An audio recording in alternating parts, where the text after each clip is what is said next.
Bonjour à toutes et à tous pour cette vidéo un peu spéciale car point de BYT aujourd'hui ou d'épisode de surplus mais bel et bien le top 10 de mes youtubeurs préférés à la fin de cette année 2015. Une année où nous avons pu être témoins de l'émergence de nouvelles chaînes, de nouveaux concepts, de remodelage d'anciens et de tout un tas d'autres trucs super chouettes dont je ne vais pas parler car on est juste là pour savoir quels sont les vidéastes qui m'ont marqué cette année. Et croyez-moi, par rapport à l'année dernière, il y a du changement. On a des chaînes qui sont parties du top 10, d'autres qui se maintiennent, et les meilleures selon moi, les nouvelles qui s'y sont installées avec un bon coussin moelleux sous leurs grosses fesses. Comme l'année dernière, ce classement est purement subjectif et basé sur certains critères que je vais vous énoncer tout de suite. Tout d'abord, le contenu proposé par les vidéastes ne doit pas être l'impératif de ce classement. Il y en a qui font de l'humour, d'autres qui parlent de cinéma, de jeux vidéo, de rap, de pop culture, de mèmes, de jeux de rôle, etc., etc. Ensuite, ce classement est tel qu'il est, non pas sur un jugement porté uniquement sur l'année 2015. Vous allez voir des vidéastes assez anciens sur le net pour lesquels je dispose d'un attachement profond. Ça, c'est peut-être le facteur sur lequel on peut me reprocher un léger favoritisme. N'oublions pas le fameux pas de youtubeurs anglophones que j'avais déjà exprimé l'année dernière. C'est pas qu'ils sont mauvais, mais on a suffisamment matière à faire un top 10 de mes youtubeurs francophones, de mes youtubeurs anglophones, voire même de mes youtubeurs hispaniques. Et enfin, cette année, je m'autorise à parler de vidéastes qui sont devenus de véritables copains. L'année dernière, j'avais fait le choix de ne pas le faire par souci d'objectivité ou appelez ça comme vous voulez. Mais je me suis rendu compte que ça discriminait des personnes qui proposent de très bonnes vidéos, donc on oublie. Toutes les règles étant énoncées, je m'excuse par avance si vous ne trouvez pas les vidéastes que vous espériez trouver dans ce top 10, mais à l'inverse, j'espère que certains y feront des découvertes atypiques qui enrichiront leur liste d'abonnements. C'est parti!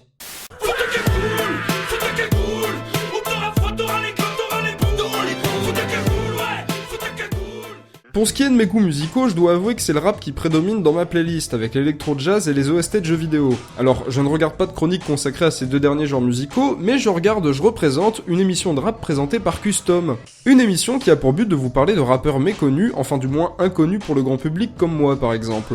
J'aime bien le rap, mais si des potes ne m'avaient pas poussé à écouter des morceaux plus anciens que ce qui peut passer à la radio à l'heure actuelle, j'aurais des connaissances assez limitées sur le sujet. Et heureusement qu'il y a des mecs comme Custom qui font des vidéos pour me parler de rappeurs méconnus d'aujourd'hui. Le gros point fort de son émission principale, car oui, il fait aussi d'autres vidéos qui parlent de rap, mais je vous appâte avec ça, c'est son talent pour ce qui est de l'écriture. Le montage est propre et limpide, le décor modeste mais suffisant, le choix des rappeurs varie d'une vidéo à l'autre, mais c'est dans sa plume que j'ai senti que Custom est un vrai passionné. Son point fort n'est pas l'humour ou une capacité à jouer avec les mots à la manière d'un Fabien Campanet, mais quand il décortique les différents aspects d'un rappeur, j'ai l'impression qu'il a réussi à le saisir dans son ensemble pour me donner une transcription presque parfaite de ce que l'on peut ressentir en écoutant sa musique. Et pour m'avoir fait découvrir tant de bons morceaux et de bons rappeurs, Custom méritait bien la 10ème place de ce classement. N'hésitez pas également à regarder des vidéos thématiques sur les différents aspects de la culture rap, elles sont juste superbes.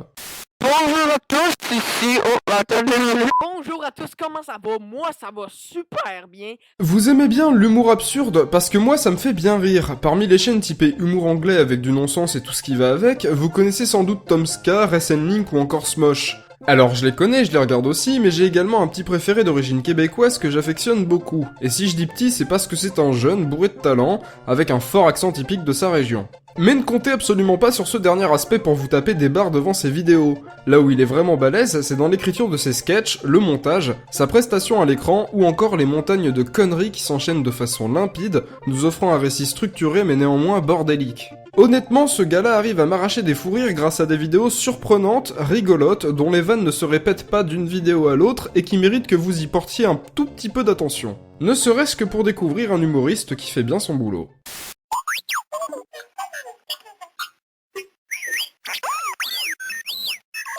Hola jeunes aventuriers, et bienvenue dans l'émission Imaginarium, où la création d'univers est la règle d'or, peu importe le lieu, l'espace et le temps. Amateurs de jeux de rôle en tout genre, que ce soit au format papier ou vidéoludique, imaginatif débordant de créativité et dont vos plumes en sont les actrices, vous raterez sans doute quelque chose à la fin de cette vidéo si vous n'allez pas jeter un œil à la chaîne de Jadencore. Sa chronique principale et même unique chronique que l'on peut qualifier d'active sur sa chaîne est Imaginarium, une chronique où Jaden s'efforce de jeter les bases d'un microcosmos imaginaire pouvant vous servir de base à un jeu de rôle, un récit ou un jeu vidéo. Et il ne se limite pas à cela dans ses épisodes, on a aussi le droit à un récapitulatif culturel essayant de placer quelques bornes à l'univers thématique de l'épisode, le tout avec une écriture et des explications claires et précises. Le grand point fort de son émission réside aussi dans le support visuel sous forme de cartes qui se construit au fur et à mesure de son speech. Ainsi, l'univers naît sous nos yeux et je ne pense pas être trop gentil en disant qu'il fait un excellent travail. C'est divertissant, parfois drôle, dynamique sans pour autant être trop rapide à mon goût, bien écrit, bref, un vrai régal pour les yeux et les oreilles qui ne fera que bonifier votre imagination.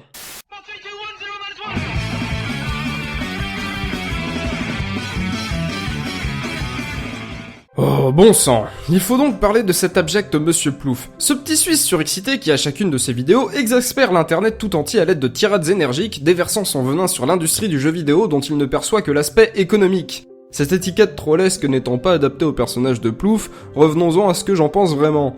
Quand j'ai découvert ces vidéos, je dois dire que le style visuel atypique avait de quoi me perturber. Non pas que ce soit moche ou autre, juste que je pensais pas accrocher autant à la forme de la chronique. Et par ma barbe, ou plutôt par mon bouc d'adulte prépubère, le fond aussi est excellent. Le ton est tantôt cynique, tantôt rigolo, toujours le cul entre deux chaises, celle de l'objectivité journalistique impossible à atteindre mettons ton temps à s'approcher, et celle de la subjectivité qui nous pousse à abonder dans le sens de l'orateur. Et puis, faut avouer, les dessins sont trop mignons, rigolos, les critiques ne me prennent pas la tête et pourtant elles sont sensées et réfléchies. Monsieur Plouf, c'est juste un bon moment dans son fauteuil, avachi derrière l'écran, avec un bon café et un paquet de dragibus à la main. Dragibus.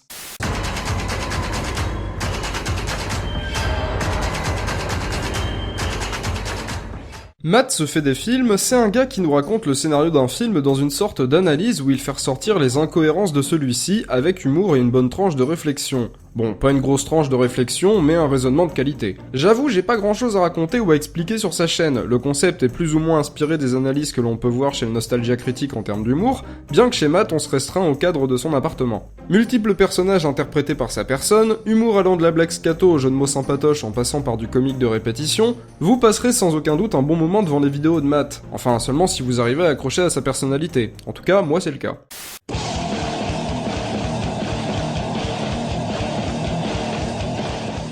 Première chaîne de ce top 10 de mes youtubeurs préférés qui était déjà présente dans mon top 2014, le joueur du grenier qui reste et restera sans aucun doute un monument de la vidéosphère francophone. Ma main a coupé qu'il a été une source d'inspiration pour beaucoup de petits et grands vidéastes de notre temps. S'il avait écopé de la 7ème place l'année dernière, le fait qu'il soit resté et même monté de 2 places dans le classement cette année m'amène à revenir sur ce que j'avais dit il y a un an.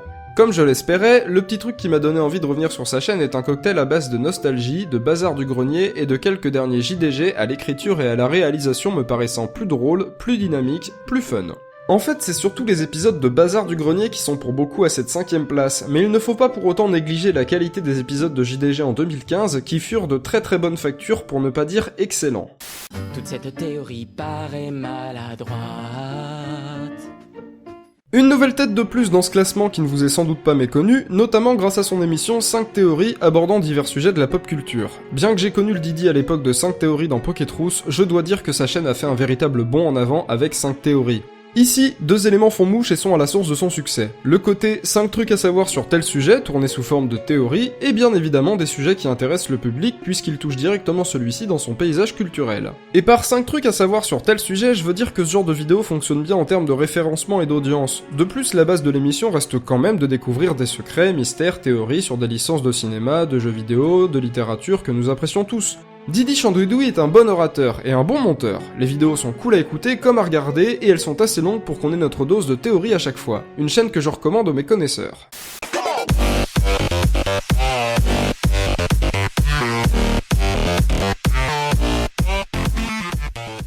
Ah là là, le bullshitomètre de l'Icarion Rock, une véritable piqûre d'adrénaline qui vous redonne foi dans la création de contenu sur le net. Non pas que ce soit une première que de critiquer des sujets de pop culture comme le cinéma ou les séries télévisées, mais son approche atypique le rend très jouissif. Si on occulte le côté animation d'un personnage, JPEG et autres extraits vidéo qui constituent la forme de l'émission, il nous reste ce qui me fait le plus sourire devant son travail, l'écriture. Une écriture qui enfonce des portes ouvertes, tantôt acerbe et tendre d'une phrase à l'autre, drôle, sarcastique, bref, un pot pourri des capacités humaines à s'exprimer. Je ne dis pas qu'on est en face d'un nouveau Karim Debache en termes d'écriture, d'autant plus que les conclusions et les réflexions de ces vidéos sont bien foutues mais pas au même niveau que le maître en la matière qui doit nous revenir avec Chroma. Cependant, il me semble nécessaire de vous dire que si j'ai mis l'Icarion Rock à la 3ème place de ce classement, c'est parce qu'il y a une putain de raison. J'aime ça, je dirais même plus, j'adore.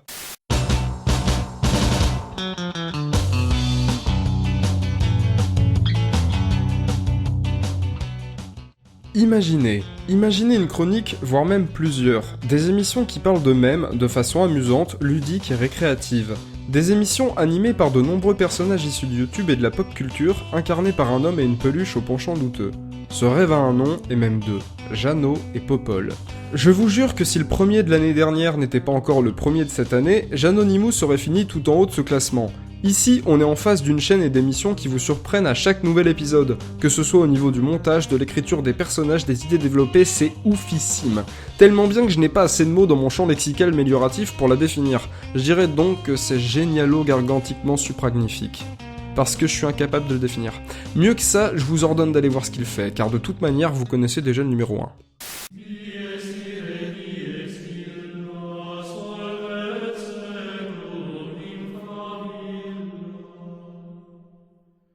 Est-ce que j'ai vraiment besoin de me répéter par rapport à l'année dernière? Je pense que le mieux à faire ce serait carrément de lui consacrer un BYT en entier, mais pour ça je vais attendre que la restriction en durée des vidéos dépasse les 15 minutes sur la chaîne, hors de question de me limiter pour parler de mon modèle. Je pense qu'on peut le résumer comme ça d'ailleurs. Mathieu Sommet pour moi c'est le mélange subtil de l'émission récurrente en ligne, proposant une satire de la société contemporaine à l'aide de nombreux personnages issus de son esprit passablement éreinté par de nombreuses années dans les méandres du net. L'émission a pris un sacré coup de jeune avec la saison 5 et le début de la saison 6. Je suis assez pressé de voir l'évolution de l'émission, d'autant que Mathieu a prouvé qu'il ne manquait pas d'idées pour nous divertir. Pour moi, il reste le meilleur vidéaste de France si on pouvait accorder une telle médaille à quelqu'un.